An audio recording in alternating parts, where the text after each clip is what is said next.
Tudo de bom para vocês, minha turma. Vamos começar agora a nossa segunda aula do Direito do Trabalho 1, do segundo período de 2011. Segundo período temporal. Quanto ao curso, ao currículo, ao curso, é o sétimo período, que se compõe de vocês e de mim, como recepcionista de vocês a esse mundo do direito do trabalho e do conhecimento jurídico em geral, que estamos vendo aqui agora, começando a ver. O começo mesmo, na aula passada, foi quanto à organização, à evolução da sociedade humana neste mundo em que vivemos, para até ela sentir a necessidade do direito, ou melhor, de uma disciplina de conduta que veio a ser, essa necessidade veio a ser atendida através dos princípios jurídicos, preceitos jurídicos, é mais amplo, e foi evoluindo, mudando o padrão do direito ao tempo em que se mudavam as estruturas da sociedade e, consequentemente, as relações entre as pessoas, componentes dessa sociedade. E aí vem um problema. Essas relações, ao longo do tempo, foram também se reestruturando para formas cada vez mais nítidas de subordinação, de dominação, de aproveitamento de umas partes da sociedade sobre outras. A essas partes diferentes já foram dados muitos nomes, como membros da tribo e inimigos estrangeiros, cidadãos do império e bárbaros, senhores feudais e servos de gleba, ou então, numa fase um pouco mais avançada desse mesmo período do feudalismo, senhores feudais, servos de gleba e membros das corporações de ofício. Aí surgiu do lado dos senhores feudais uma outra estrutura humana que compunha a sociedade, neste caso, compunha as formas de a sociedade dividida em classes, ter uma dessas classes vivendo à custa das outras e dominando-as para expropriá-las. Isso é interessante porque hoje, por exemplo, a gente vê as pessoas dependentes de alguma coisa, ou pela idade, crianças e velhos já bastante senis, deficientes físicos. Eles gostam muito de falar para parecer que uma linguagem correta ou a postura do politicamente correto, que poderia até ser politicamente correto, mas é extremamente reacionário, em que eles falam portadores de deficiência. Ora, ninguém sai por aí carregando a deficiência no bolso, na mala ou nos ombros.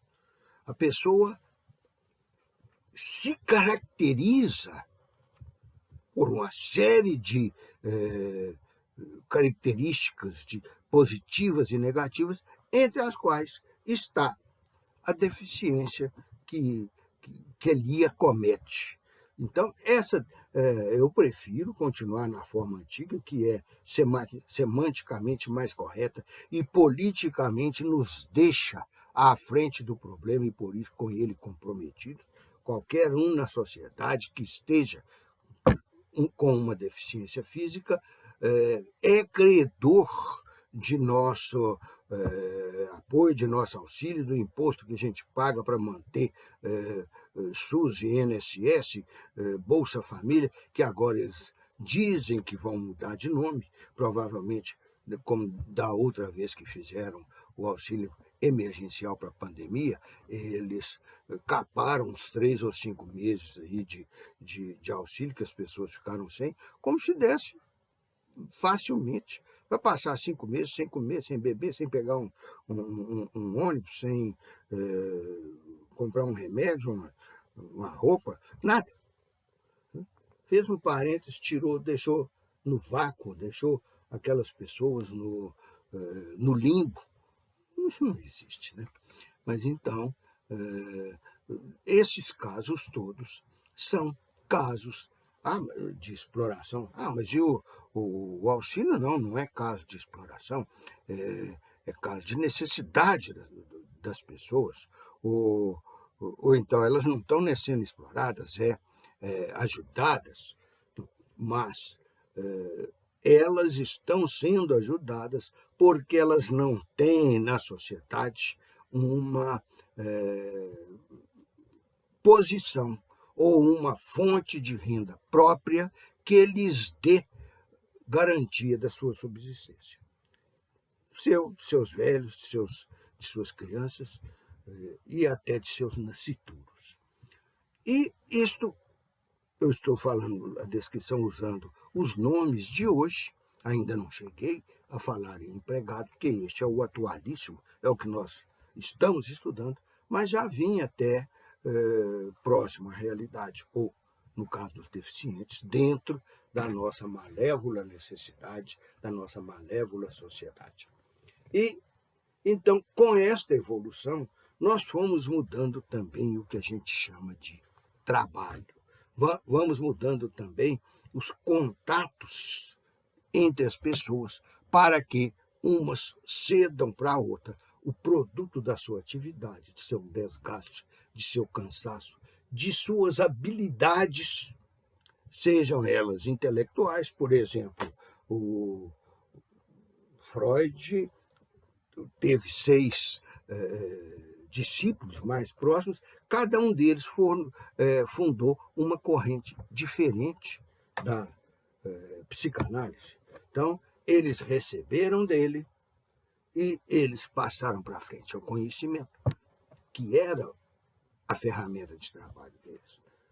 Como eu recebi o conhecimento jurídico, o primeiro conhecimento jurídico, que hoje eu acho que eu já o desenvolvi bastante com meus estudos, mas e desenvolvi principalmente no sentido que Sócrates falava, de que eu aumentei as perguntas que eu faço ao mundo e a mim mesmo.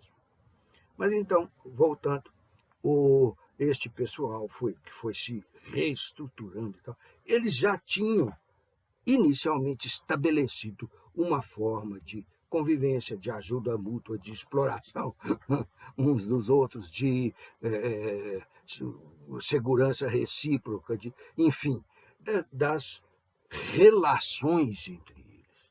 Relações tem esse prefixo latino aí, que veio para o português também, que significa, não é macharré no carro, né?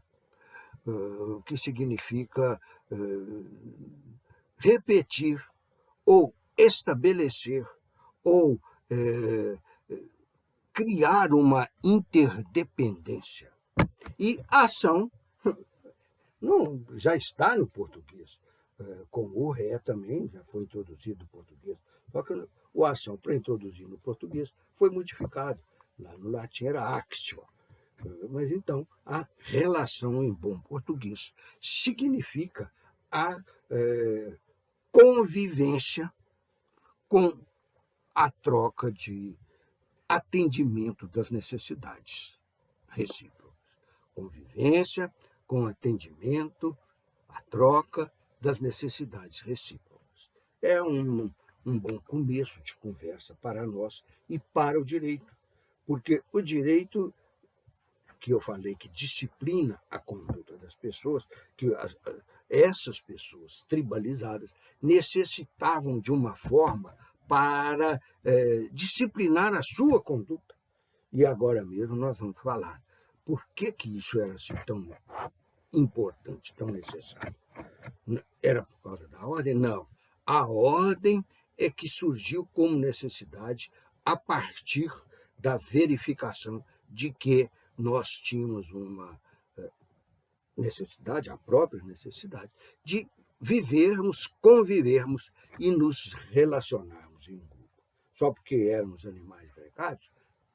Não, porque o homem se sofisticou mais do que os outros e transformou este gregarismo exatamente nessas três coisas que eu falei: na vivência, na convivência e no relacionamento. Então, essa sofisticação foi sendo acompanhada pela sofisticação da disciplina desta conduta, também da disciplina desta conduta. E aí chegamos a um ponto em que, não, agora temos um sistema de disciplina, de conduta, de convivência social sofisticado, científico, aparelhado pelo Estado, então vamos dar a ele a objetividade, as leis, os cursos, os códigos, as maneiras de disciplinar, que são as normas, as maneiras de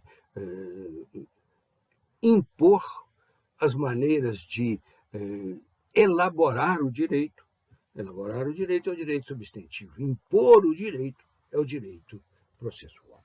Então, vamos fazer uma coisa organizada, bonitinha, para que a dominação fique atraente e se desculpe perante os dominados. Então, isto é que deu introdução à atualidade, que, como eu falei para vocês, eu ainda não entrei nela agora. Mas vamos ver o que aconteceu até esse momento. Esse momento vocês já vão, de antemão, saber que foi o momento em que surgiu o tipo de sociedade que nós vivemos, que é a sociedade liberal capitalista. Hoje, ela deixou de ser liberal porque passou a ser altamente interdependente e heterogeneamente disciplinada. Mas não foi só isso que aconteceu. A independência, que se transformou numa interdependência, a disciplina, que se transformou numa imposição de condutas heterogeneamente determinadas, ou pelo menos fundada, e, em terceiro lugar, a interdependência relacional, que é resolvida com a dominação de umas classes sobre outras. Mas até falar em classes, umas sobre outras, nós estamos falando já em dominação. Por que é a classe? Nós tivemos, desde o início, quando nós falamos que animais que não eram homens foram evoluindo, foram dando origens a novas cepas, como eles dizem hoje,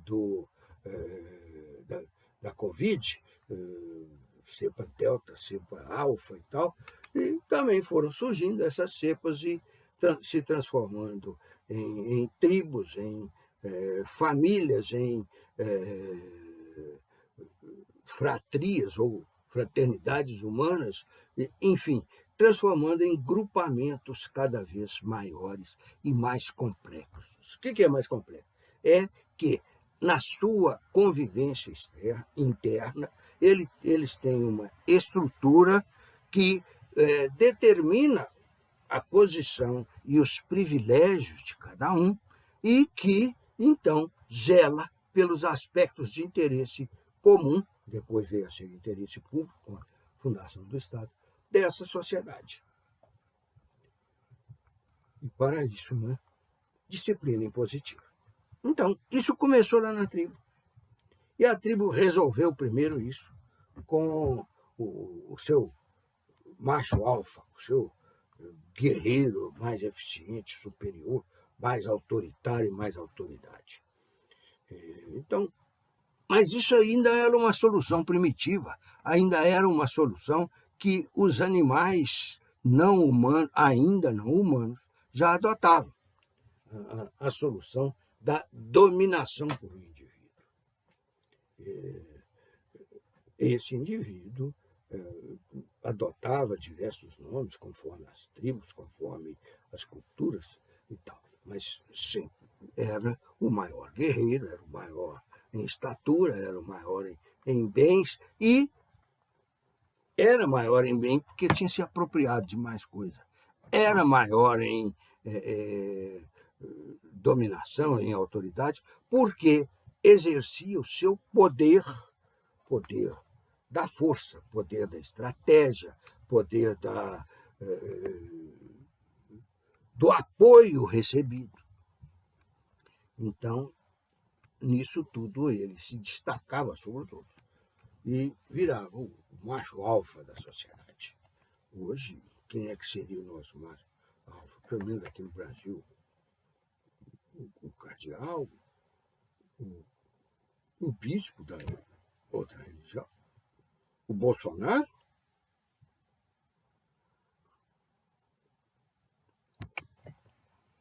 Mas então, esse sujeito começou a ser contestado, porque ele era mais poderoso que os outros, mas ele sozinho era menos poderoso que os outros. Então os outros descobriram isso e falaram, não, você é comandante militar, a gente vive em guerra, a hora que entrar em guerra, você junta o pessoal aqui e vai fazer guerra. Mas até esse poder que ele tinha, ele podia, e muitas vezes fazia, usar mal. Ele punha na frente da tropa, aqueles que iam morrer primeiro, os seus inimigos, os seus concorrentes, os que possivelmente significassem uma ameaça, porque também eram grandes, porque também eram guerreiros, porque também eram habilidosos, porque também tinha gente que gostava deles, e por último, porque se não fosse alfa, pelo menos eram beta e queria ser alfa. Na Bíblia, por exemplo, tem o exemplo de Davi, que apaixonado, ou pelo menos muito interessado, numa senhora esposa de um general dele, então, acho que do melhor general dele, se não me engano, tem esse detalhe lá, mas não tenho certeza. Ela mandou que o chefe da tropa, quem ia organizar o ataque, pusesse ele na frente, na posição em que estivesse mais exposto ao perigo. Como consequência disso, ele morreu. E aí, ela, ficando viúva, estava sem oposição já da disciplina interna que aquele povo tinha, que também o tinha elevado a rei, para ser alvo da cobiça dele com sucesso. Então, é exatamente a competição entre o macho alfa e aquele que lhe contraria direito ou pode vir a ser o seu concorrente. Nesse caso, a concorrência, eu falei, pode vir a ser, e frisei bastante, porque ele, coitado, morreu sem saber por que estava morrendo.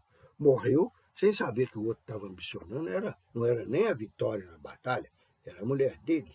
A vitória para o outro era para enriquecer os seus lençóis. Mas então, este senhor da guerra, foi sucedido por organizações, por agrupamentos dentro da tribo, que eram o Conselho dos Anciãos, os líderes religiosos, aquelas pessoas tidas como mais sábias que formavam grupos, conselhos, assembleias para ditar as regras para o seu povo. Daí para frente começaram a haver as duas coisas. Já foi uma espécie de pacto entre elas para dividir aquele poder que podia ser usado contra o outro, e o outro então tinha que se prevenir disso. Eles se preveniam aliando-se uns aos outros e dando poder também para os outros, e assim por diante. Então, era a época em que tinha o presidente, o arconte, o imperador, o conselheiro-mor e coisas assim. Foi quando, já no passo seguinte, as cidades gregas inventaram a chamada democracia grega, que não era tão democrática assim, porque ela tinha uma característica classista, de tal maneira que eram menos de 10% das pessoas da sociedade que compunham o eleitorado, o corpo votante, a Assembleia, não a Assembleia Legislativa, mas a Assembleia Eleitoral da cidade grega.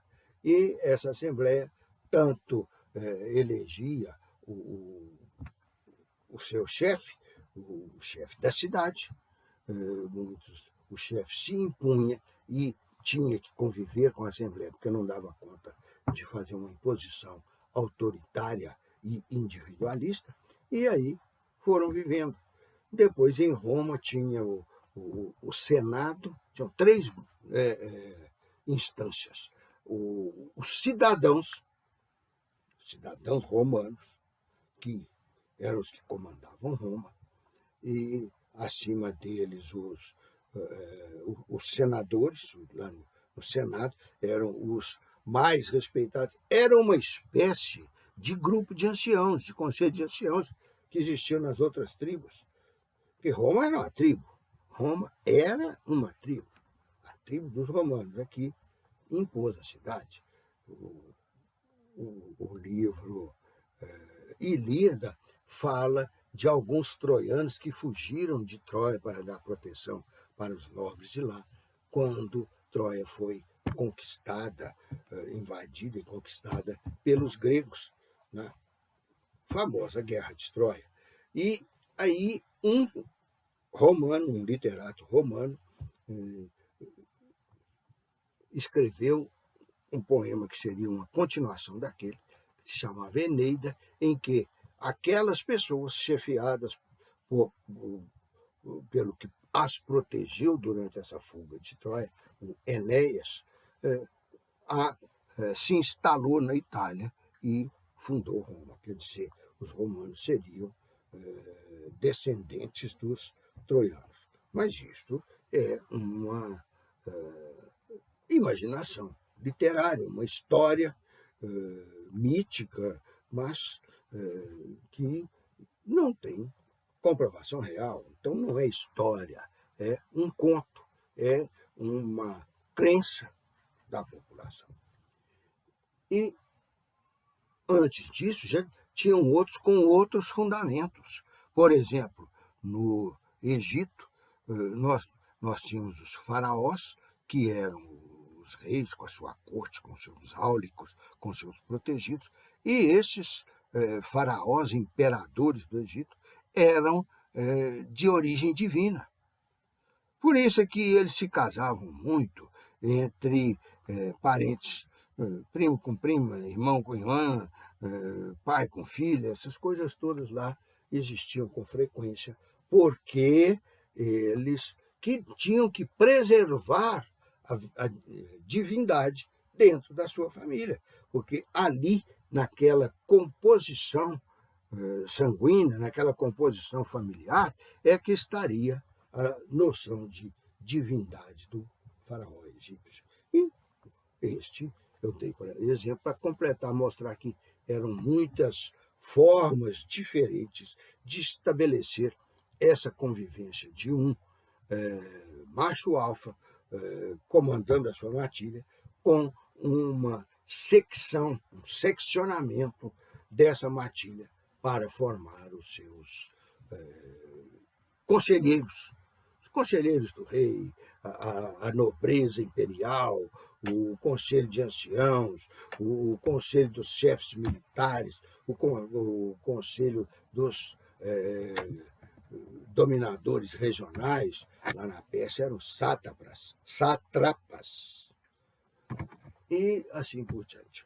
Depois, chegou-se no feudalismo, em que nós tivemos o conflito de duas civilizações, a civilização romana e as civilizações que chegaram à Europa com as migrações dos bárbaros.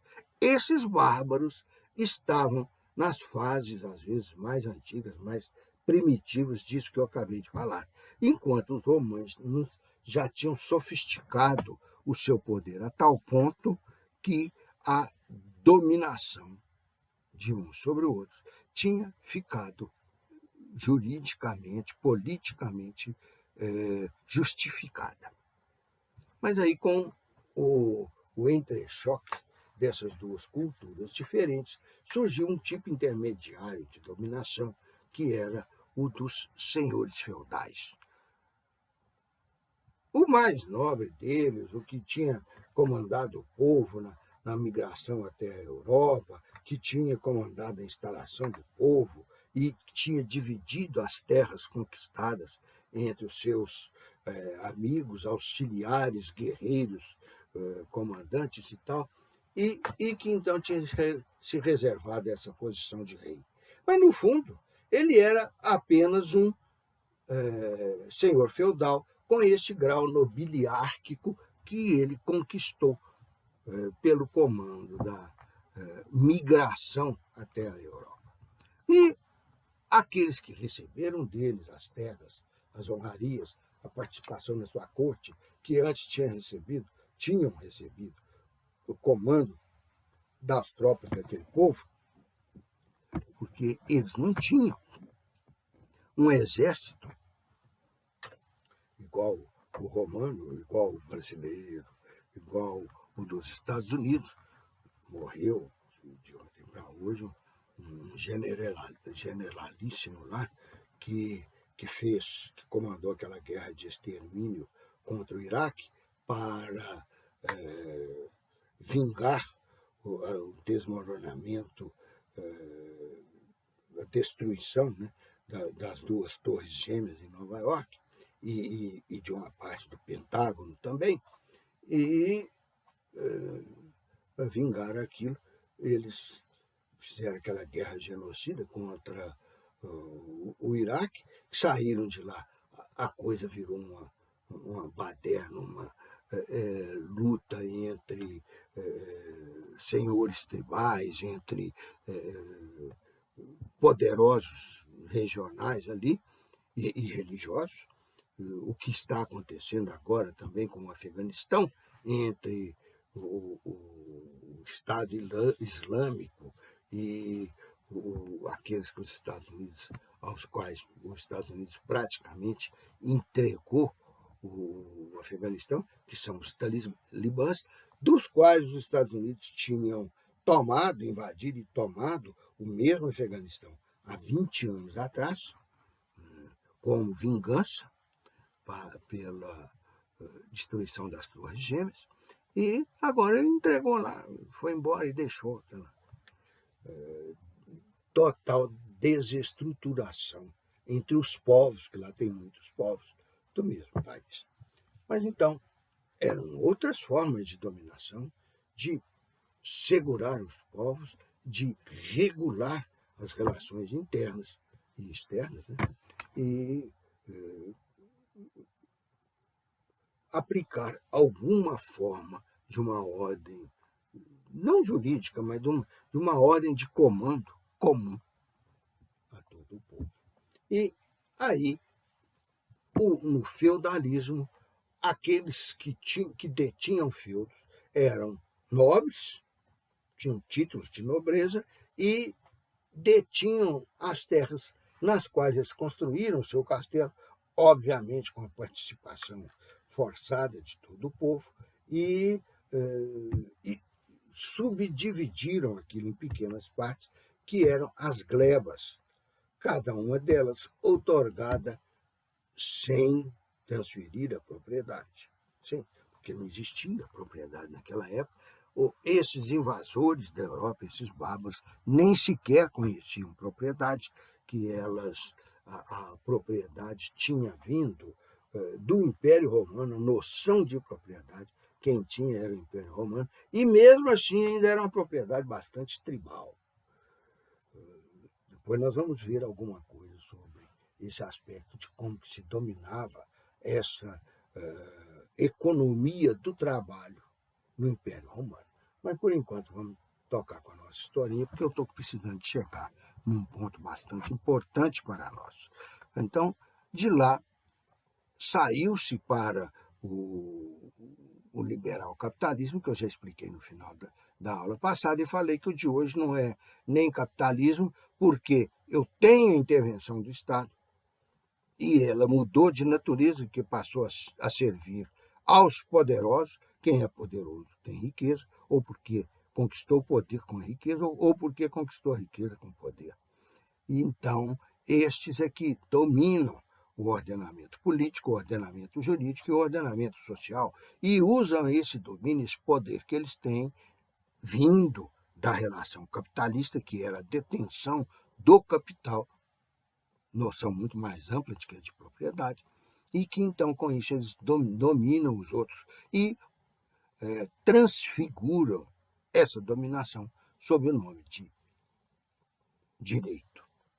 Então, nós vamos ver aqui que nós passamos a ver que aquelas relações entre as pessoas, ao invés de serem relações de dominação escravagista, de dominação servilista, de submissão ao macho alfa, ao conselho dos anciãos, passou a ser algo diferente.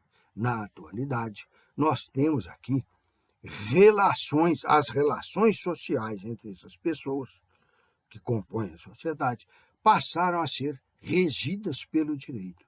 E por serem regidas pelo direito, elas acrescentaram um nome. Vocês já viram falar nos nomes?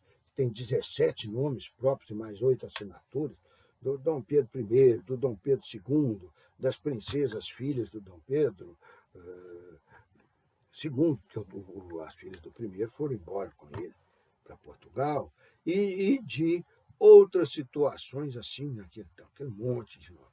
É porque eles iam adquirindo os nomes das novas famílias nobres com as quais tinham casado as pessoas da família dominante. Então, ao invés de repetir a solução lá do Egito, em que se casavam com parentes, eles tornavam parentes, eles aproximavam deles, traziam para a corte, botavam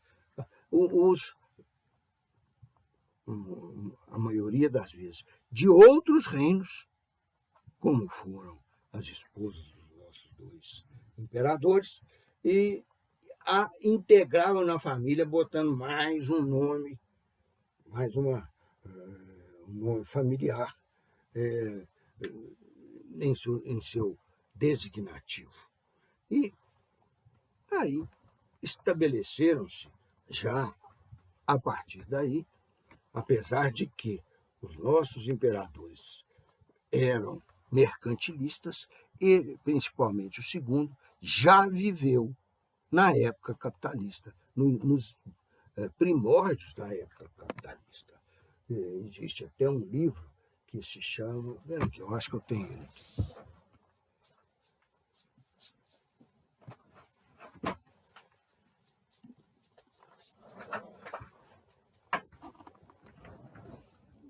Mauá,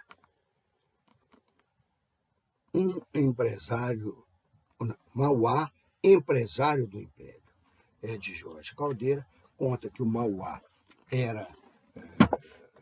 aprendeu com um cidadão escocês que conheceu Adam Smith, conheceu as obras do Adam Smith, que era conterrâneo dele, compatriota dele, e aprendeu com ele, trabalhou para isso, aprendeu com ele as noções capitalistas, e as aplicou e ficou riquíssimo, chegou num ponto em que o patrimônio dele era maior do que o de muitos reinos, o orçamento dele era maior do que o orçamento do Império Brasileiro, assim por diante. Então havia um entrechoque entre ele, um empresário capitalista, e o rei, Dom Pedro II, um imperador mercantilista.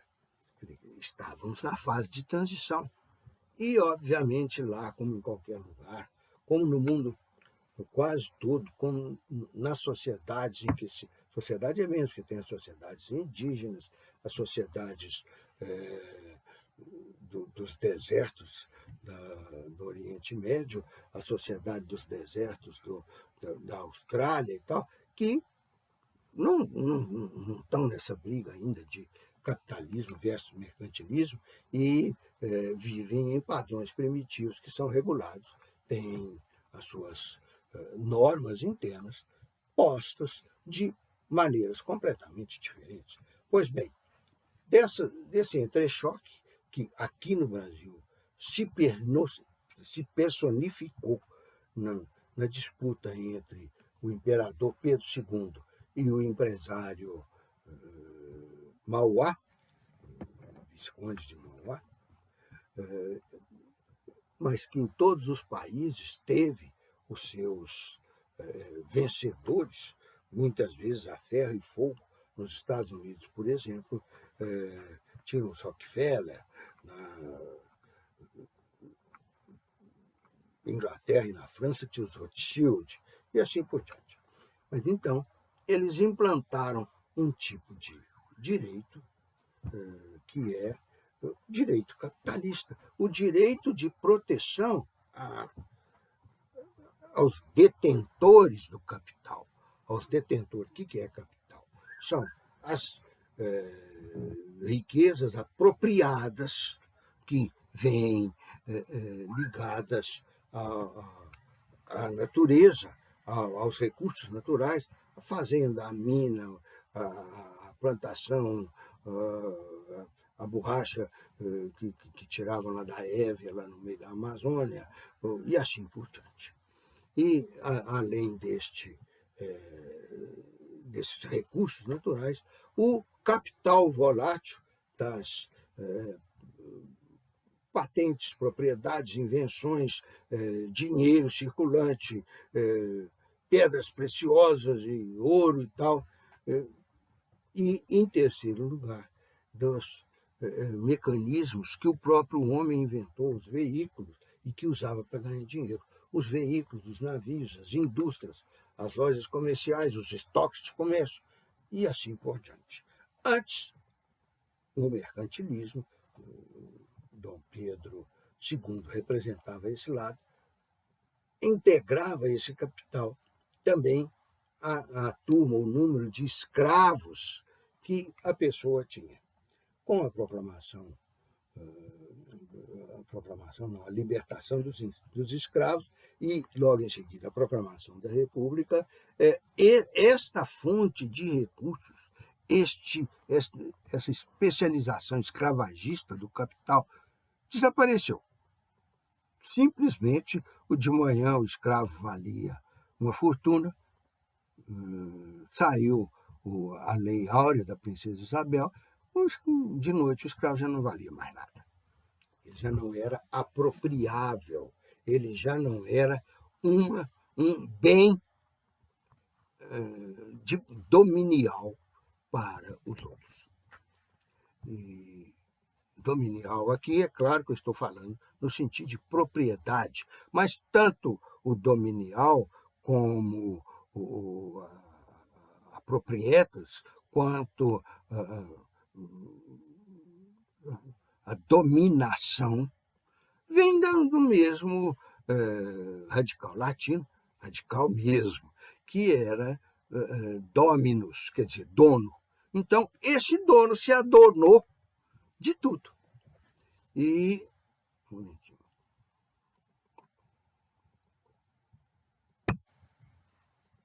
aí entramos já na República com a necessidade de criar um direito diferente, que era um direito que dominasse, mas que não fosse escravagista.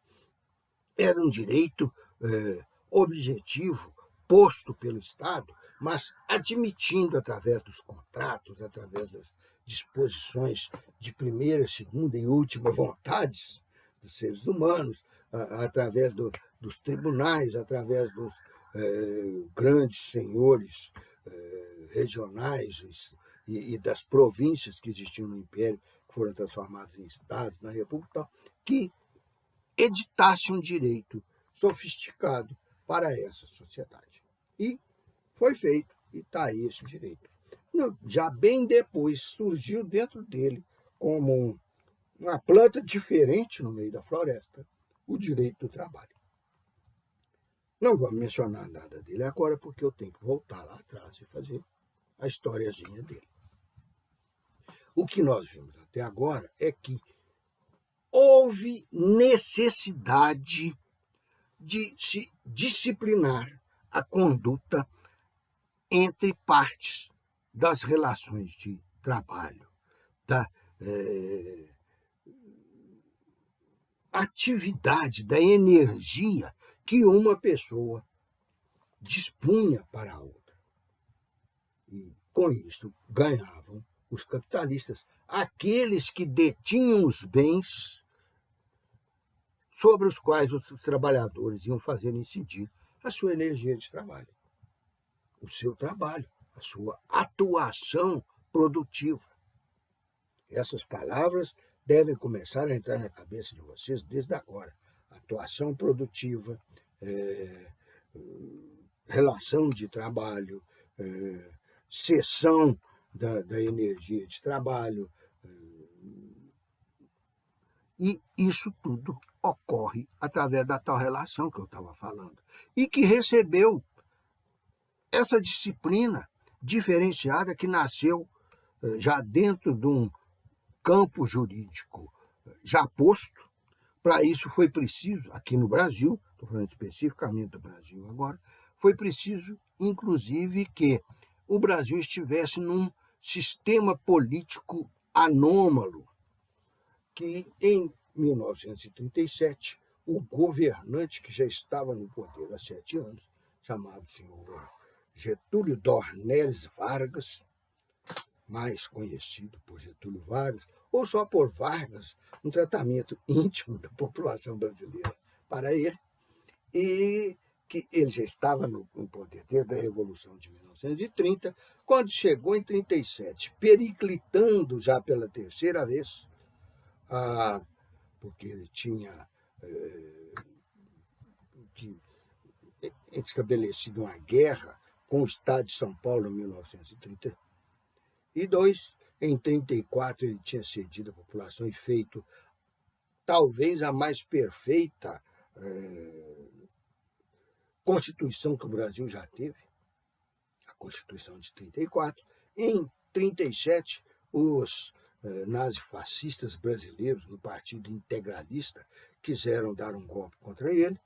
E cada um quis dar o seu golpe, os dois eram inimigos um do outro. E ele venceu, e aí outorgou a terceira Constituição do período. Terceira não, segunda, porque de 30 a 34 nós ficamos sem Constituição. Tanto que essa Revolução de São Paulo, a primeira que ele venceu, era chamada Revolução Constitucionalista, porque eles queriam que implantasse um novo regime constitucionalista. Se bem que era um novo regime constitucionalista, mas também colonizador, porque São Paulo ia ter uma posição mais destacada ainda do que ele já tem na atualidade, que hoje ela deriva principalmente de condições econômicas. Mas nós já vimos nessa história que as condições econômicas muitas vezes impõem condições políticas e condições jurídicas, como São Paulo nos impõe. Então, a Constituição de 1937 outorgou ao Getúlio, até que o Congresso Nacional fosse recomposto para voltar a funcionar, e que esse Congresso assumisse a função legislativa que estava prevista na Constituição de 1937, o presidente da República estava autorizado a governar por decretos-leis. Tanto que a própria CLT, aqui no nosso campo do direito do trabalho, é um anexo a um decreto-lei. Ela não é um diploma jurídico próprio, igual é o nosso Código Civil, por exemplo, votado na Assembleia, duplamente, né, na Câmara e no Senado, aprovado, mandado para o presidente que sancionou. Não. A CLT é um anexo de um decreto. Por esse decreto servir exatamente para legislar, ele é chamado de decreto-lei. Mas então, com esta relação jurídica de emprego é o que nós vamos passar a ver daqui para frente, pegando primeiro daqui para frente, eu estou falando assim, a partir da próxima aula, pegando o significado e a representação jurídica desses três termos: relação jurídica e do trabalho. Relação jurídica do trabalho. Só para antecipar mais alguma coisinha sobre isso, relação. Por que relação? Sendo que o direito expede ordens individuais, ordens que geram obrigações para as pessoas.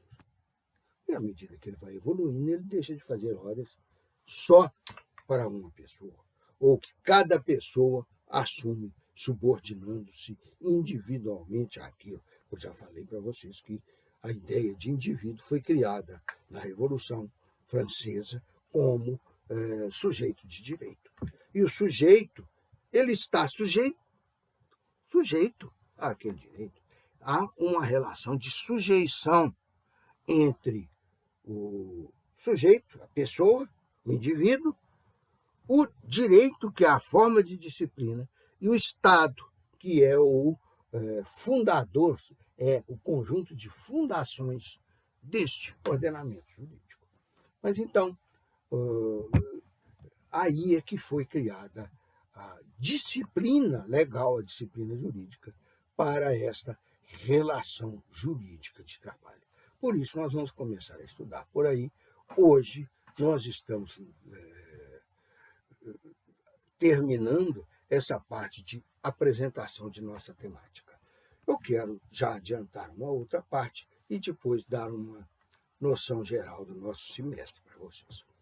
Essa parte que eu quero dar uma noção geral é de que, antes do sistema liberal capitalista, da propriedade, do domínio, da dominação, não era possível haver uma proteção jurídica para a relação jurídica de emprego, para o empregado ou para o empregador, porque nós vivíamos no sistema do feudalismo, que foi seguido de 1500 até 1800, por aqueles outros regimes que eu já falei na aula passada. Fisiocracia, que se assentava na circulação das riquezas, isto muito sabiamente, muito interessadamente baseado na descoberta dos novos mundos, porque esses novos mundos, colonizados, expropriados e explorados, eram apenas fornecedores de riqueza para o mundo europeu. Eles não tinham reivindicações possíveis, eles não tinham participações que lhes atribuísse um mínimo que fosse de poder. Eles eram apenas esvaziados não, que tinha tanta coisa aqui que enriqueceu toda a Europa e aqui ainda continuou, só que continuou já em cima das riquezas e das inteligências e da cultura exploradas, desmobilizadas e colonizadas, inclusive as consciências colonizadas pelos europeus. Então, aqui não tinha ninguém que interessasse para o comando deles.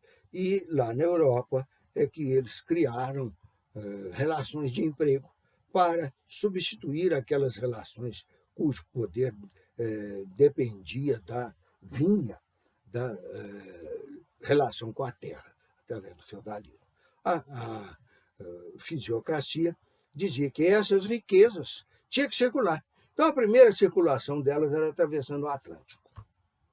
Depois, lá dentro, eles circulavam ao bel prazer deles. Para cá não voltava nada, mas a não ser o que o pessoal já tinha guardado aqui, né? E constituía os nobres, os ricos, os poderosos da sociedade europeia. Aí, então, passada essa fase inicial da circulação de riqueza da fisiocracia, vieram outros regimes.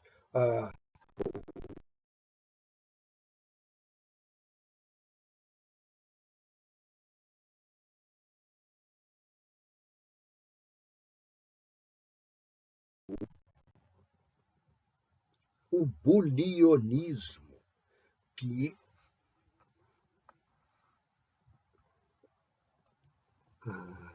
valorizava, ao invés da circulação de todas as riquezas, a circulação das moedas, porque moeda era cunhada naquela época. Cunhagem não é arranjar uma cunhada, irmã da mulher ou irmã do marido, não.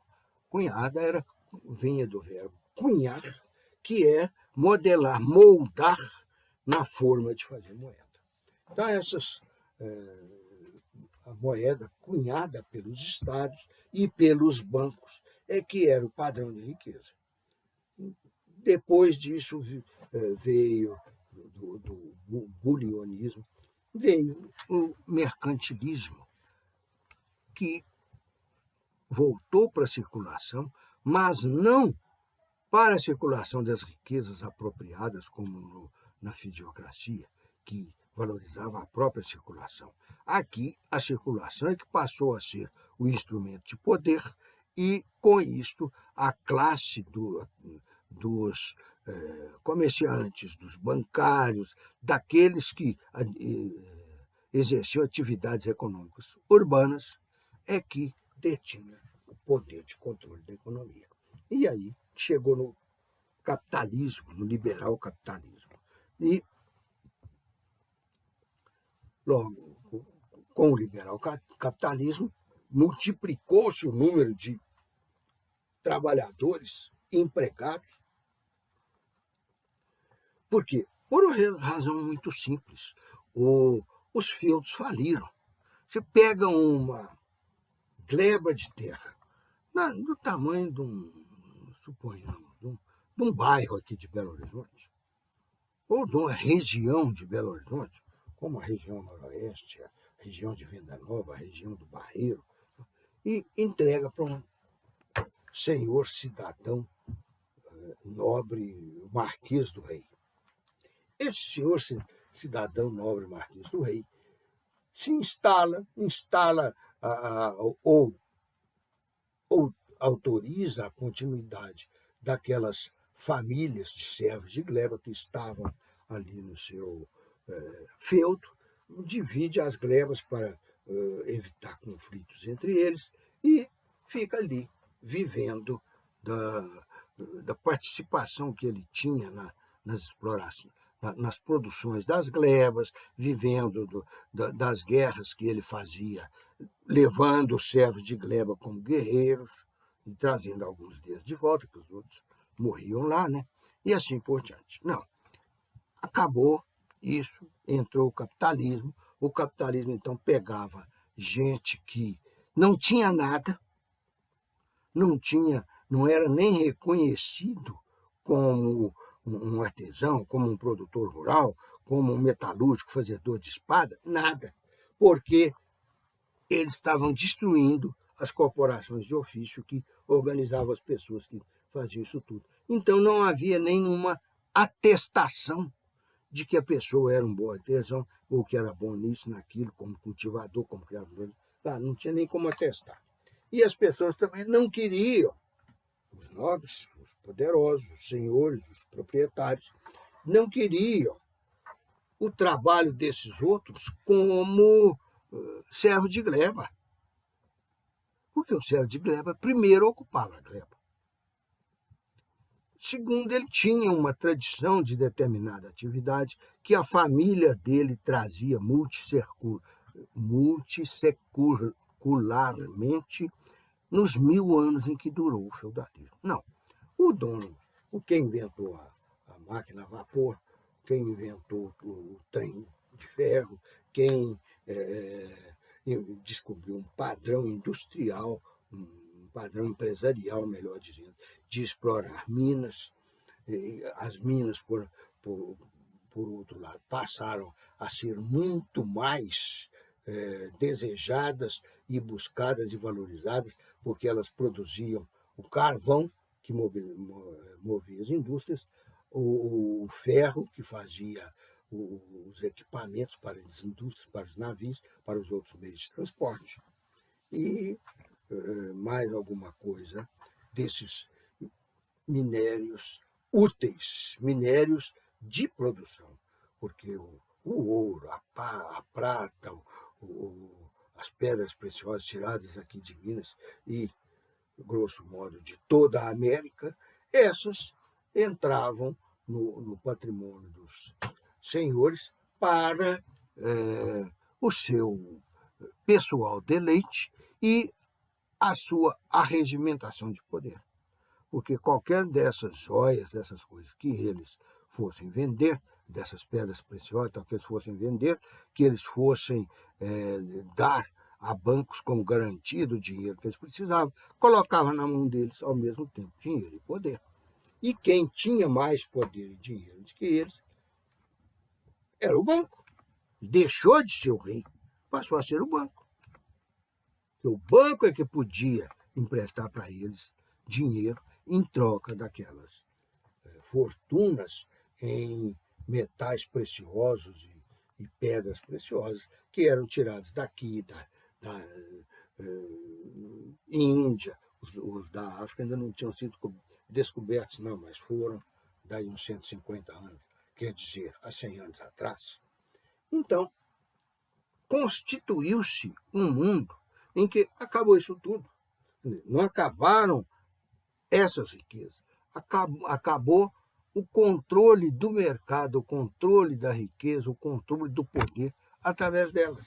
O controle do poder passou a ser o capital, como eu já expliquei. E os feudos estavam falindo, porque há 1000 anos atrás, o nobre da corte real tinha recebido uma gleba, um feudo, e dividido, vamos supor, em 10 glebas de terra para 10 servos de gleba. O servo de gleba era preso àquela gleba. Ele não podia mudar nem de gleba, nem de serviço, nem muita. E ali a família dele ia ficando na mesma situação. Pois bem, em 1000 anos, deve dar aí umas 12 ou 15 gerações. Vamos pôr por baixo, aí, calculando que cada um desses aí tivesse 6 filhos, naquelas épocas eles tinham muito, e morria muito também, então tinha 18, sobrevivia 10. Então vamos pôr por baixo aí, 5 para facilitar a conta. 5 filhos. Eu não dou conta de fazer essa conta, porque tinha que ser uma progressão geométrica. Cada um desses 5 filhos vai ter mais 5 filhos no século seguinte, no outro século mais 5 filhos, até no 17º, no 10º século, quando já estavam nascendo 5 filhos de uma multidão de pais e mães possíveis. Então a gleba faliu, e com ela o feudo também faliu. Os últimos fornecedores de capital para o feudo foram exatamente os banqueiros, que com isto eles recebiam quantias enormes em dinheiro, depois em mercadorias que eles botavam no mercado para os comerciantes e distribuidores e tal venderem, e foram ficando donos de castelos, de terras, enfim, daquilo que os senhores feudais tinham, estavam perdendo para pagar as suas dívidas. Os servos de gleba não conseguiam viver dentro dessa gleba com aquele povo, mas não podia sair. Então, até que se consagrou efetivamente o regime capitalista, que o capitalismo nasceu e foi se impondo aos poucos. Então, ele ainda vivia manietado, exprimido, dentro de uma estrutura social e política e econômica feudal. Mas à medida que esses banqueiros, que esses grandes industriais foram comprando os feudos, foram recebendo em pagamento do que tinham fornecido todos os bens valorizáveis dos senhores feudais, esses feudos foram falindo. E eles foram se tornando os novos poderosos até, através da Revolução Francesa e da Revolução Industrial Inglesa, se tornarem os dominadores das relações, não só jurídicas de trabalho, mas das relações públicas, das relações econômicas, das relações políticas, e criaram o Estado à sua imagem e semelhança. Quer dizer, buscando a dominação alheia como eles. Aí é que surgiu o Estado capitalista, o Estado liberal capitalista. Nós tivemos uma fase de transição muito longa, que é a fase de transição em que entrou o Império Brasileiro. Eu estava falando agora mesmo sobre o nosso imperador, que era mercantilista. Peguem aquele livro do Jorge Caldeira, Mauá, Empresário do Império, que vocês vão ver. Esse Jorge Caldeira, ele já escreveu vários livros sobre o imperador, sobre a independência brasileira em 1822, sobre o Dom João VI e a vinda da família portuguesa para cá, buscando se esconder de Napoleão Bonaparte, em 1808. Ele tem vários livros assim de pesquisa histórica, muito interessante, porque escrito numa linguagem jornalística, que ele ainda é um grande jornalista. Acho que não morreu, não. Mas, então, continuando com a nossa configuração de algo dentro dessa sociedade liberal capitalista que surgiu, nós vimos que a Europa, então, tinha os senhores feudais falidos, aí os outros que tinham surgido enriquecidos, os industriais, os banqueiros, os grandes proprietários de terra, iam lá, casavam com as filhas deles, adquiriam, compravam os títulos de nobreza deles, e de uma das duas formas ficavam com o título de nobreza, sendo nobres também, e foram, então, tomando conta do Estado, e criaram um tipo de Estado, que é o lá de Montesquieu, de John Locke, de Stuart Mill, de Rousseau, aquele pessoal que bolou, imaginou, voltou lá na Grécia, pegou aquela democracia, aquele simulacro de democracia que existia na Grécia, e deu uma desempoeirada nesse, tirou o amarelo de cima, fez um novo, moderno Estado constitucional de direito, mas não de direitos para a população. Os direitos humanos, que nasceram nesta época através da Declaração deliberada durante a Revolução Francesa, eram direitos de uns indivíduos contra os outros. Ainda não era aquele tipo de direito que lança a sua obrigação correspondente para o Estado. Então, desse jeito, eles precisavam de alguém para tocar aquelas fábricas. Não tinha mais escravo, ou pelo menos não era para ter. O Brasil resistindo, com alguns outros países, a esse abolicionismo escravagista. O que eles fizeram? Começaram a contratar aquele pessoal que estava passando miséria lá no feudo, mas que para sair de lá tinha que ser subrepticiamente, tinham que ser foragidos. Então, eles iam para a cidade, os servos de gleba, perdendo a própria personalidade.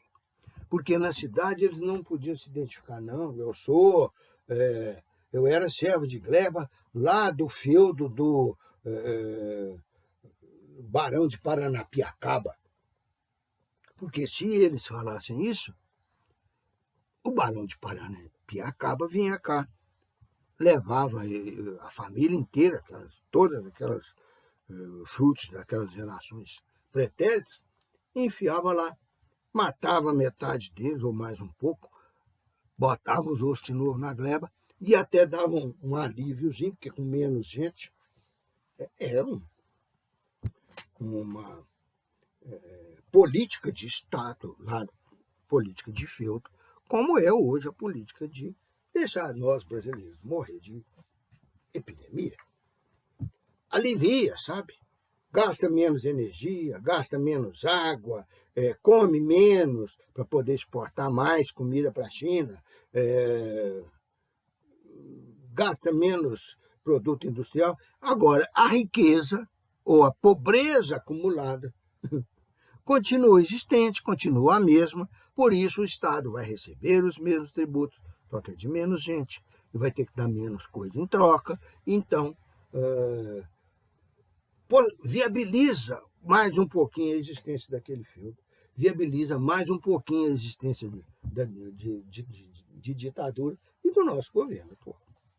Então, esses que saíram de lá, saíam clandestinamente, fugiam ocultamente e iam pedir emprego sem identidade própria. Então, eles não tinham identidade, não existia nada no direito que disciplinasse aquilo que estava sendo criado naquela época, a relação de emprego. Antes era a relação de servo de gleba, relação de servilismo, relação de corporativismo, que estava falindo. Então, essa nova ainda não tinha sido nem sequer estudada. Eu falei para vocês que já no século seguinte, o Barão de Mauá estudou os livros de Adam Smith, pegou lições com o antigo patrão dele, no Rio de Janeiro e tal. E por que aconteceu isso no século seguinte com o Barão? Porque até naquele momento não tinha estudo, não tinha identificação do sistema liberal capitalista. O liberalismo tinha sido muito bem definido por esses filósofos e economistas que eu falei agora mesmo.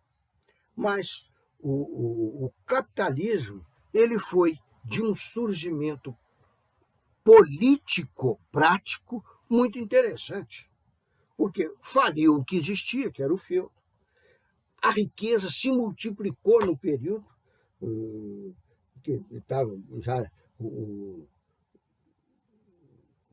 estados americanos, as descobertas marítimas, e mais as colônias hindu, chinesa e tal, estavam abastecendo a Europa com uma riqueza que ela nunca tinha visto. Se 200 anos antes ela não tinha visto nem tanta terra igual existia aqui, como é que 200 anos depois ela ia saber da riqueza? Não sabia. Ficou sabendo na hora que foi chegando aquilo lá. Aquele livro que eu li o finalzinho dele, na aula anterior para vocês, do Tariq Ali, ou Ali, sei lá, A Sombra da Romanceira, ele, aquele final, está mostrando exatamente que o Fernão Cortés, um general do Império Aragonês Castelão, que se transformou, ou melhor, dominou toda a Espanha, ele mandou esse general dele para onde? Para o Golfo do México, e o general mirou e depois navegou e foi lá na sede do Império Maia, que se sediava, se fixava ali dentro daquele lago onde ele estava. E aí ele sorriu, feliz da vida, porque, obviamente, ia poder dar para o rei outro volume muito maior e muito mais rico de terras do que aquele que ele já tinha tomado dos árabes, que os espanhóis falavam que era a retomada, a reconquista. Mas, puxa, os caras já estavam lá há 800 anos. Quando eles foram para lá, estava sendo criado o Império Romano. O Império Romano é que estava se expandindo pelo mundo. Não era nada de Espanha que nem sequer existia. Aqueles povos, todos aqueles povos que habitaram a Espanha, estavam ou ignorados no meio da floresta ou fora da Europa e vieram para lá com o nomadismo dos árabes, dos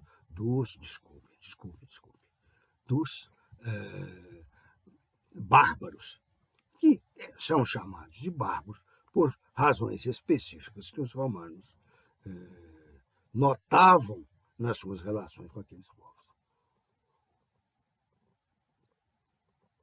Mas então, desculpe essa miscelânea, está tudo certinho, vocês que tem o trabalho de ir novelando e puxando cada ponta do novelo para o seu lado. Então, eu vou tocar para frente. Então, naquele momento, tinha uma massa de trabalhadores faminta, fugida e desconhecida das estatísticas dos IBGE, que não existiam também na época, né? E perdida pela Europa, procurando o que fazer para alimentar a si, a sua mulher, os seus filhos. Com a consciência atual, inverteria isso, seriam os filhos da mulher e depois a pessoa. Mas naquela época, realmente, eu confesso que eu não sei qual que era o grau de consciência familiar que as pessoas tinham. Devia ser muito, porque por 1000 anos eles estavam cultivando essa relação familiar do servilismo, da gleba. Então, as indústrias, o comércio, os navios, os meios de transporte, as caravanas de excursão pelo mundo para trazer bens, riquezas, todos estavam precisando de trabalhadores. Não, então eles contrataram por um regime que não existia. Haviam alguns preceptores, alguns entregadores, alguns, uns ou outros, que tinham sido empregados nos multisséculos anteriores. Mas não havia um emprego sistemático do emprego, um uso sistemático do emprego, como forma de produção econômica, como forma de cessão da força de trabalho para os donos dos bens de produção. Que, aliás, o feudalismo não se preocupava muito com bens de produção, né? Mas como com a desestruturação dele e as revoluções, principalmente a industrial, mas também a política, surgiu essa situação que eu estou falando. Os donos do capital e, consequentemente, dos bens de produção constituíam uma classe poderosíssima que tinha assumido o poder naquele momento em sucessão aos senhores feudais e que, para isso, os tais dos reis que eu falei lá atrás se aliaram a esse povo que estava descobrindo, que estava implantando uma nova economia. E implantaram, e precisando de empregado, então foram contratando. Chegou num ponto, mas tudo na maior miséria possível. Chegou num ponto em que esse pessoal já não conseguia mais viver nem tendo um emprego nessas novas atividades comerciais do liberal capitalismo. Por quê? Porque pagava-se tão mal, não se dava no início do capitalismo, como estavam todos vindo da sociedade feudal, onde era outorgado, a sociedade reconhecia o direito de cada um à sua casa, então cada um tinha a sua casa, seu fogão, seu armário para guardar alimentos e as coisas para guardar ali dentro do armário. Ele tirava da terra. Mas ele perdeu o contato, a convivência com a terra, perdeu a convivência com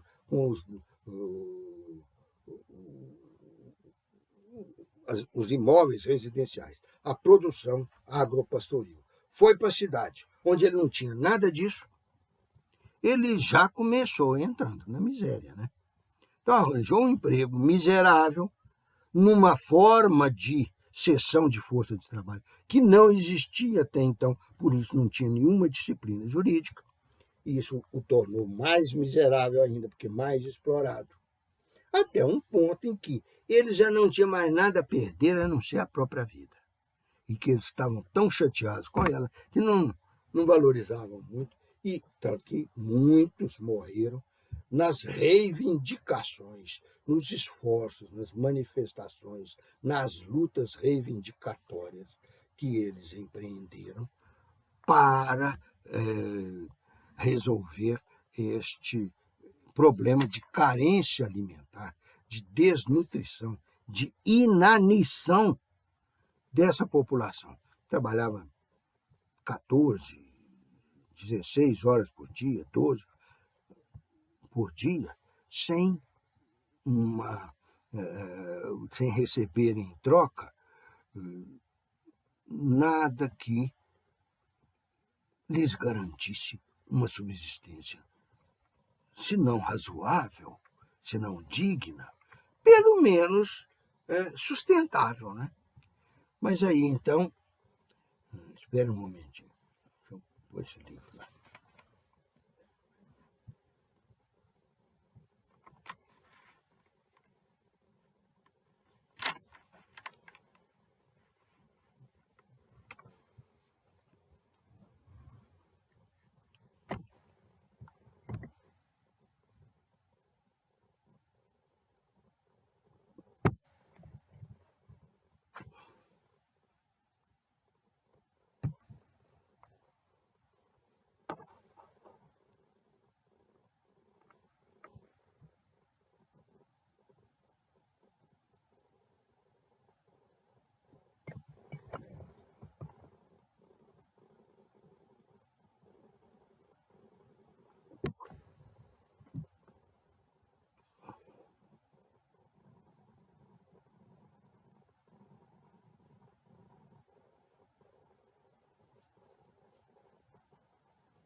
É isso aí. Então, vocês observem o seguinte: tinha uma população, uma parte da população, vamos adotar os nomes que já se fala na atualidade, porque lá no feudo era estamento, lá em Roma eram os patrícios e os plebeus e tal, aqui são as classes sociais. Uma classe social abandonou ou foi abandonada pela situação econômica dela na economia anterior, que era o feudalismo, porque faliu tudo. Então ela saiu dali fugida e, obviamente, sem nada. E aí, uma outra aqui, com a desmoralização, com a desestruturação daquele feudo, de onde aquelas pessoas estavam saindo pelo empobrecimento, aquilo que foi saindo do feudo, à medida que ele foi se empobrecendo, ou melhor, as riquezas que foram deixando o feudo pobre, foram caindo na mão da classe dos capitalistas, dos dominadores de bens de produção, inclusive e principalmente o dinheiro, que eram dos banqueiros. Então, nós já temos duas classes aqui, uma que subiu para a riqueza, outra que desceu para uma pobreza mais insana ainda. A terceira se desmoralizou de tal ponto, com a sua falência, que ela perdeu tudo que tinha, e os reis, que eram os únicos que poderiam protegê-lo, que é a classe da nobreza, era o estamento da nobreza estatal, da nobreza imperial, eles se desmoralizaram a tal ponto que perderam até o apoio do rei, que na disputa com eles ficou do lado dos novos ricos. Boa posição, vocês não acham? Mas então, o mundo se estruturou exatamente em torno daquelas duas classes que saíram da sociedade antiga, da Ancient Society, e que formaram os polos da nova sociedade liberal capitalista. Os capitalistas, que eram os senhores das riquezas e dos bens de produção, e os operários, aqueles que tinham as suas obras para garantir a sua subsistência na sociedade, os empregados. E aí, como é que um ia usar o serviço do outro? Não, trabalha para mim, eu te pago. Eu não vou te dar terra para você morar e cultivar alface. Eu não vou te dar um punhado de ouro, de pedra preciosa, que você não vai conseguir comê-los. Eu não vou te dar casa, comida e roupa lavada. Eu não vou te dar nada que te dispense de conquistar a sua vida. Então você é completamente livre, porque você vai fazer da sua vida tudo aquilo que você quiser imaginar. E eu te pago um salário que você vai usar para isso. O salário não dava para usar nem para comprar pão de manhã. Mas os operários, então, já trabalhando nessa nova situação, começaram a lutar para a sua redenção, a sua melhora, um aperfeiçoamento para a sua vida.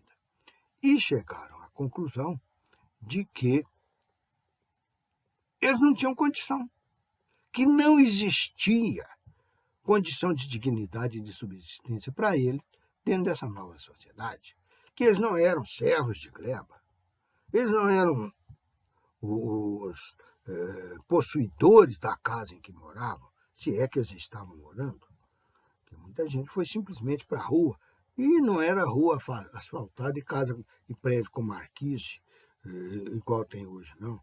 Era rua de lama, de pedra e sem marquise, porque os palácios, os castelos, as casas ou ficavam, igual os antigos que vocês podem ver lá em Ouro Preto, nos bairros mais antigos em Belo Horizonte, igual Funcionários, por exemplo, os prédios, as casas ficavam mais afastadas, ou mesmo que fosse rente com a calçada, eram sem nenhuma espécie de marquise. E aí, os trabalhadores estavam cada vez vivendo pior, até chegarem naquele ponto que eu já falei, de que eles não tinham mais nada a perder. E começaram a lutar para ver se ganhava alguma coisa. Então, aí, a sociedade estava tão ruim. Foi uma época em que os homens, as classes trabalhadoras, viveram da pior maneira em toda a história da humanidade, pelo menos no meu entender. Porque quando eles eram homínidas, que estavam se humanizando, eles tinham as grutas, as árvores, as moitas, as choupanas deles, e em frente estava o rio com peixe, a floresta, e ninguém era dono daquilo. Então eles podiam ir lá buscar. Era difícil, foi uma época em que a humanidade passou permanentemente com fome, mas com uma fome tolerável depois de ter comido, só que o insuficiente. Já nessa época da implantação do capitalismo, não. Tudo era apropriado, tudo era de alguém. Se ele estava na rua, ele não tinha nem a própria rua, a polícia chegava, espancava, batia, levava, prendia, sumia. Não tinha direito. Aí, eles... Mas o fato de eles não terem direito mostra que os comerciantes não tinham mercado, os banqueiros só tinham condição de receber dinheiro, joias, penhor, tal coisa, garantias hipotecárias e tal, daqueles comerciantes que estavam sem mercado para comprar as mercadorias deles. Então, foi piorando tudo para todo mundo. Nós vamos detalhar essas pioras, esse tudo para todo mundo, mas vocês vão ter que aguardar esse suspense para saber desses detalhes na próxima aula. Por enquanto, o que é importante verificar é que nós passamos pelas fases da tribo, em que a mão de obra era pessoal, comunitária da própria tribo. Entramos na fase anotem isso aí, fases da evolução econômica. Tribal. Nós estamos estudando o trabalho, então nos interessa botar o trabalho dentro disso. Forma de trabalho da tribal. Trabalho comunitário e igualitário. Segunda fase, império. Forma de trabalho, escravismo. Terceira fase, feudalismo. Forma de trabalho, servo de gleba e corporação de ofício. Então, é servilismo e corporativismo. Depois daquela fase do sistema feudal, veio o liberal capitalismo. Aí, a forma de trabalho é o emprego. Anotem embaixo que essas são as formas de trabalho predominantes em cada fase econômica da humanidade. Quer dizer, existiam as outras. Aqui no Brasil, o escravismo lá dos impérios, como o Brasil tinha império, foi até quase o ano de 1900. Os países, há 100, 150, 200 anos atrás, já tinham libertado os escravos. Existem até certas disfarçatezas históricas, como a da Inglaterra, que foi das primeiras que botou escravos para trabalhar nas suas indústrias, nos seus navios, nos seus comércios e tal. E, na segunda metade desse século XIX, já estava com toda a indústria desenvolvida, precisava no resto do mundo, era de gente que ganhasse dinheiro, porque ela podia pagar para explorar os bens produzidos ou arrancados. E podia reaver esse dinheiro vendendo as coisas para lá, machado, enxada, que o Brasil não fabricava. Essas coisas sofisticadas, igual um prego, o Brasil não fabricava. Tinha que importar da Inglaterra, porque durante o Império ele só importava de lá. Em 1808, o Dom João VI fez a abertura dos portos para as nações amigas. Então, continuou havendo restrição. Então, depois dessas 4 fases, a tribal, a imperial, a feudal e a fase de transição para o liberal capitalismo, nós estamos num mundo liberal capitalismo que se caracteriza pela forma de trabalho denominada emprego. A cessão da força de produção ocorre através das relações de emprego. Então, nós vamos ver a crise em que isso gerou, que era chamada de questão social, e depois continuar para definirmos e trabalharmos em cima daqueles 3 nomes, daqueles 3 termos. Relação jurídica de emprego. Aí estaremos dentro do direito do trabalho. Vamos até inverter, começar explicando relação trabalho e deixar o jurídico para depois, que o jurídico envolve tudo que está estatuído, que está ordenado, que está legislado em termos de direito do trabalho. Hoje nós vamos deixar essa aula assim, desse tamanho, continuamos no próximo. Uma excelente resto de semana para vocês, que já estamos quase no final, e que se deem bem. E eu estou às ordens já passei o meu e-mail, o meu WhatsApp e tal, estou às ordens de vocês para cada dúvida que vocês tiverem. Continuarei a dar aula como esta, aula à distância e assíncrona, porque acho que com isso nós podemos evoluir mais rápido essas noções que nos vão dar o quadro geral do direito do trabalho, para depois ir pegando instituto por instituto. A começar pelo próprio contrato de trabalho, que vai ser o fim da parte anterior, que é das fontes e das normas jurídicas. E aqui eu quero terminar essa aula dizendo o seguinte para vocês.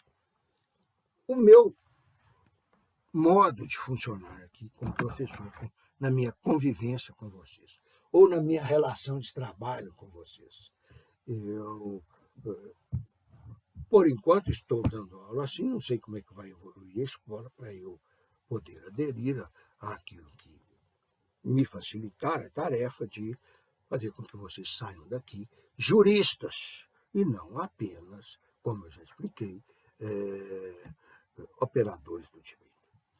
Então, o programa está lá no meu UFMG, ele certamente vai ter alguma modificação, que aquele é o aprovado da escola, e eu vou substituir mais na ordem de que no conteúdo dos diversos pontos. Porque vocês viram eu falando aqui agora que eu ia dar essa parte e depois de entrar nos diversos institutos da relação de emprego, que o primeiro deles seria o contrato individual de trabalho, exatamente pela ligação dele, por eu tirar ele de dentro do rol das fontes e das normas do direito do trabalho. Isso eu gosto de fazer em todos os pontos do programa. Eu junto os pontos, não pela ordem numérica deles no programa, mas pelo conteúdo. Nós estudamos a história do histórico, está nascendo a relação de emprego. Vamos estudar a relação e ver que, por ser jurídica, ela tem uma disciplina objetiva. Aí vamos estudar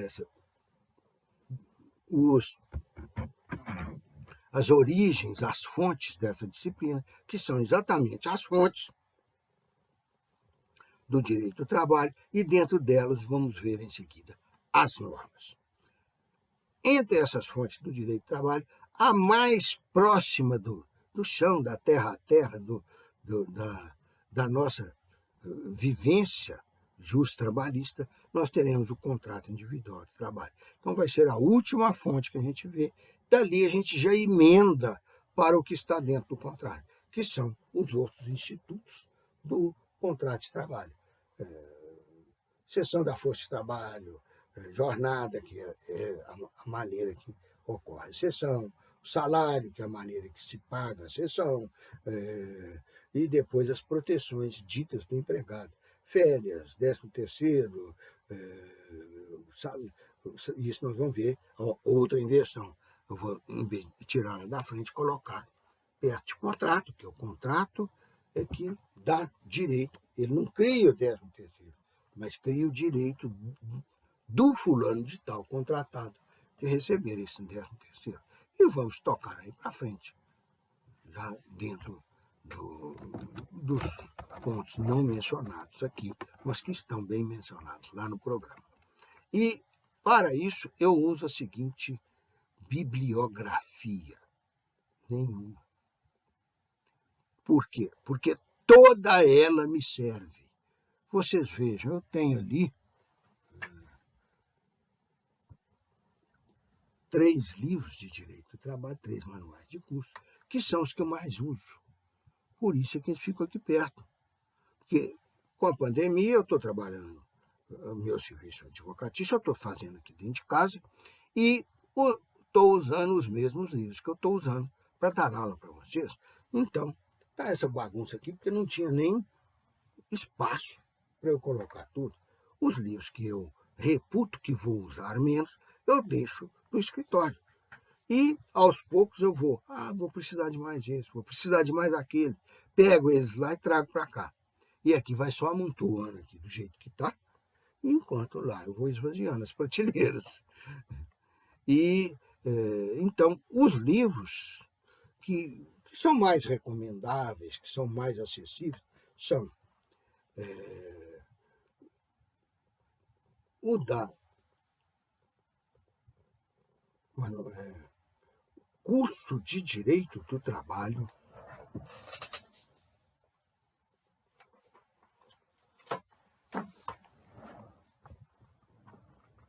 Curso de Direito do Trabalho, da professora Alice Monteiro de Barros.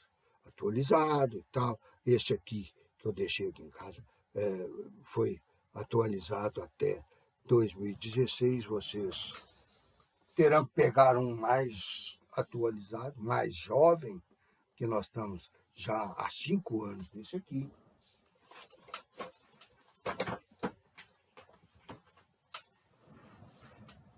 Temos eu sou feminista, sabe? O que chama Direito do Trabalho, da professora Vólia Bonfim Cassar. Em seguida,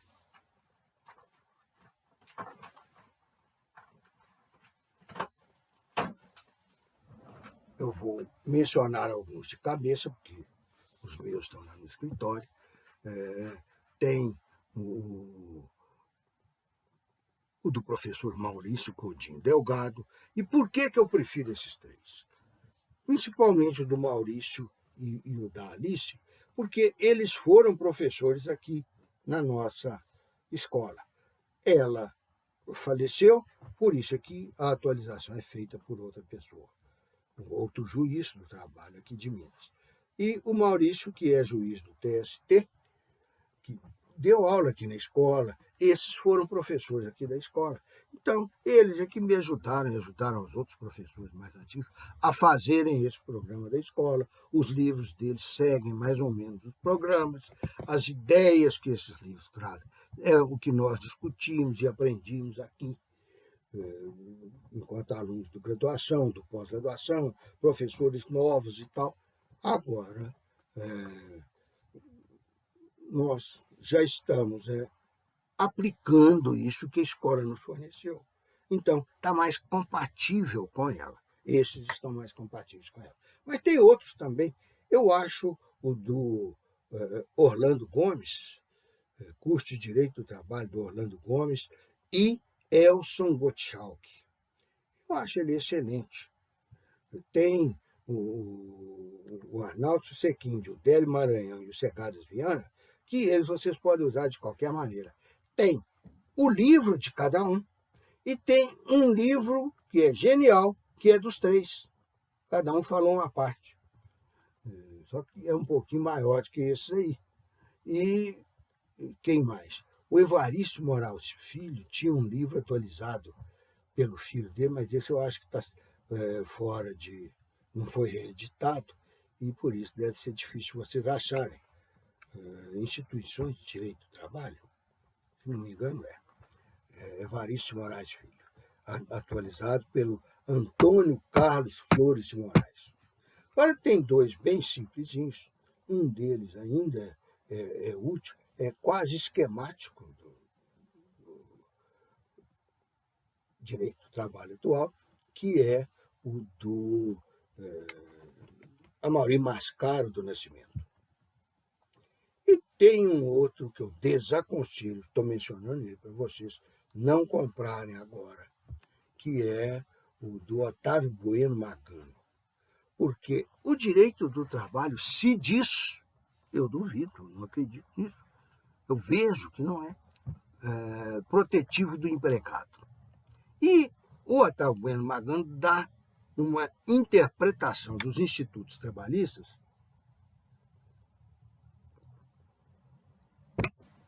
protetiva do empregador. Então, ele inova, modifica, ele dá um direcionamento contrário aos institutos do direito do trabalho e, às vezes, favorece tanto o seu público preferencial, que são os empregadores, mas que gera insegurança para esses empregadores. Ele quer favorecer mais, ele quer ser mais empresarial do que os próprios empregados. E dá uma interpretação que não tem a mínima condição do judiciário aceitar, ou do Ministério do Trabalho aceitar. Então, aqueles que seguem essas teorias dele, pelo menos muitas delas, acabam se surpreendendo com séries de condenações na justiça, porque a justiça fala, não, a interpretação é outra, é essa que é assim, paga. Então, este é o Otávio Bueno Magano. Esses dois outros que eu falei são professores da USP. Existem outros professores da USP que têm livros bons também.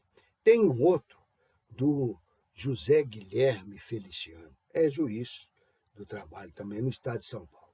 Muito bom. E eu estou mencionando esse para facilitar a procura, a pesquisa por vocês. Mas eu não estou exigindo que tenha nenhum deles. Eu falo que precisa ter um. Vocês podem escolher o que vocês bem entenderem, desde que seja de direito do trabalho, né? Direito individual do trabalho. O direito coletivo, nós vamos dar uma visão rápida em cima dele, que o nosso programa não trata de direito coletivo do trabalho. Direito coletivo do trabalho aqui na escola só tem quando algum professor tem algum horário livre para dar uma matéria, uma disciplina optativa de direito coletivo do trabalho.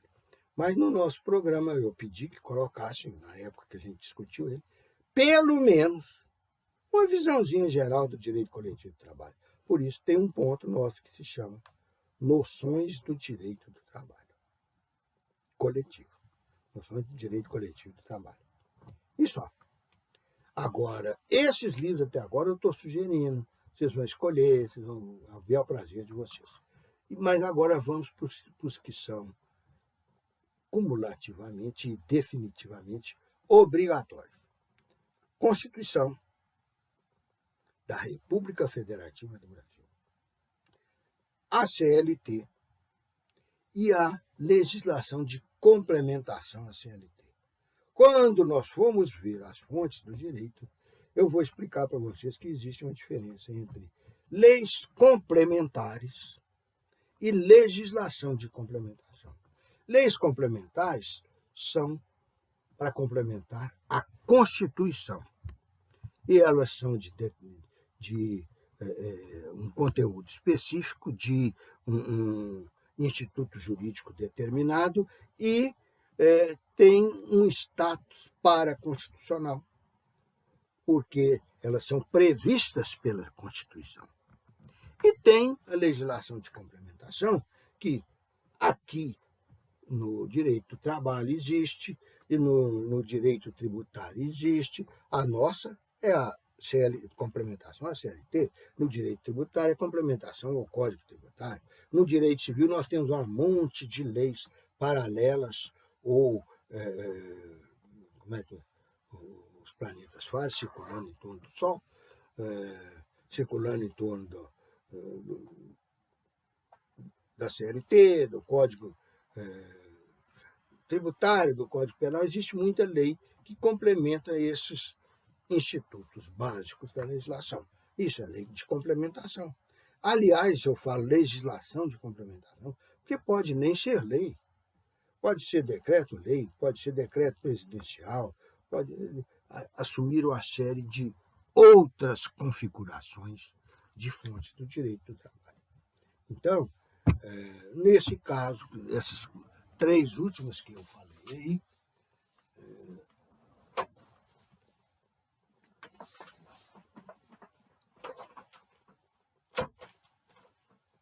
estão contidas nesse volume aqui. A CLT organizada, aqui está Saraiva, pode ser Saraiva, Forense, LTR, qualquer coisa. E aqui já tem isso tudo. A Constituição, a CLT, tem o Código de Processo Civil e a legislação de complementação. E outra coisa. Então, esses são os materiais que a gente precisa. E por que a gente precisa, com tanta insistência minha, assim, desses materiais? Por 3 coisas ligadas, uma ao nosso sistema de aula e outra ao nosso sistema avaliatório. De aula, já se sabe. E o sistema avaliatório, eu costumo dar, durante o semestre, alguns estudos de texto. Avaliação 1, avaliação 3, costuma ser estudo de texto, às vezes a 4. Agora, costumo dar a prova final, uma avaliação com questões discursivas, umas 2 ou 3, para respostas curtas, dissertações curtinhas, e algumas outras questões, um número maior, de múltipla escolha. Igual vocês falam, de marcar com X. Mas então, para essas de múltipla escolha, vocês precisam de um livro para estudar, das anotações de aula, que agora vocês têm elas aí por oitiva, né? Gravadas por mim. Podem ver, resumir, destacar e tal, fazer o que quiserem para estudarem para as provas. Mas os livros são indispensáveis para o estudo. Que eu aqui não vou ficar falando ipsis literis, o que estiver em cada um desses livros, ou em qualquer um desses livros. Eu vou falar o que está em todos, com as minhas palavras, e vocês precisam estudar, com os detalhes que estão lá.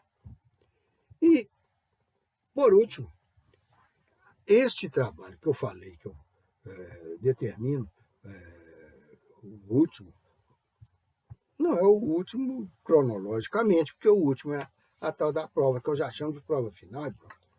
Mas o último aqui na nossa fala, que vai ser o trabalho em grupo dissertativo. Isso aí é para uma dissertação mais encorpada, pesquisada, com as sugestões novas, as considerações que saem dessas brilhantes cabeças de vocês. Façam um trabalho dissertativo. Num grupo, eu ainda vou determinar de quantos que vão ser esses grupos. Estou esperando entrar todo mundo se inscrever na minha disciplina, porque aí eu conto quantos que tem ali e divido. Mas, de qualquer maneira, vocês, estando no 7º período, já trabalharam em grupo em outras situações durante esse curso, ou pelo menos já tem o grupinho da fofoca, o grupinho do lanche, o grupinho da hora do intervalo. Façam, já identifiquem mais ou menos os grupos de vocês, aí numa quantidade de uns 4 ou 8 membros,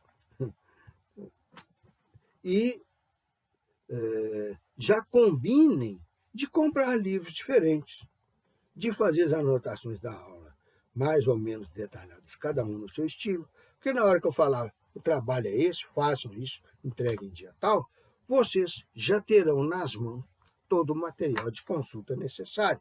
Não precisarão ir para a biblioteca competir com outros alunos do trabalho 2, do processo do trabalho. Eu não sei se esse semestre está tendo a optativa do direito coletivo do trabalho, e mais o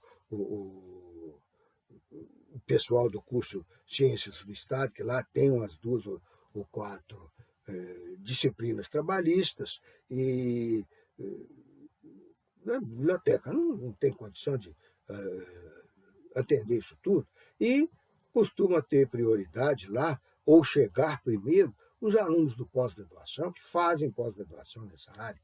Então, para se prevenir, é bom não ficar exclusivamente dependente da escassez da nossa biblioteca. Se vocês já tiverem os livros, muito melhor. Comprem eles diferentes, porque vocês podem compor melhor o trabalho. Esse assunto assim, o fulano de tal diz que é isso, mas a doutrina do Beltrano no outro sentido, falando isso. E vocês têm a matéria em mãos até para discutir. É o que eu considero importante em termos de sistema de avaliação, que eu acabei de falar, e de fontes de estudo para o curso.